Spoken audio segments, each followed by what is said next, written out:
AP ఉప గారు ఏపీలోని 175 నియోజకవర్గాల్లో ఒక్కో నియోజకవర్గానికి 10 కోట్ల రూపాయలు ఖర్చు చేస్తూ స్లీపర్ సెల్స్ లాంటి సైన్యాన్ని తయారు చేసుకుంటున్నాడు. 1750 కోట్ల రూపాయలతో స్లీపర్ సెల్స్ని పోషిస్తున్నాడు. వీళ్ళంతా ఫ్యాన్స్ రూపంలో ఉన్న ఉగ్రమోకలు లాంటి వాళ్ళు.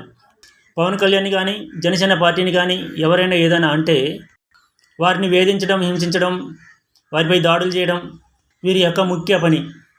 ఈ స్లీపర్ సెల్స్ వెనక ఉన్నారనే ఉద్దేశంతో పవన్ కళ్యాణ్ ఎవరిని పడితే వారిని నా కొడకల్లారా అంటూ ఇష్టం వచ్చినట్లు బూతులు తిడుతూ ఉంటాడు. ఇతను మాత్రం అందరినీ బూతులు తిడుతూ ఉంటాడు, కానీ అతన్ని మాత్రం ఎవరు తిట్టకూడదు అనే ధోరణిలో ఈ పవన్ కళ్యాణ్ ఉంటాడు. ఈ స్లీపర్ సెల్స్ లాంటి సైన్యం వల్ల, పవన్ కళ్యాణ్ వల్ల సమాజానికి పెను ప్రమాదం ఉంటుంది. పోను వీళ్ళు ఉగ్రమూకల్లా తయారవుతారు, దాడులకు తెగబడతారు. ఇటువంటి ఒక సమాజాన్ని తయారు చేస్తున్నాడు పవన్ కళ్యాణ్.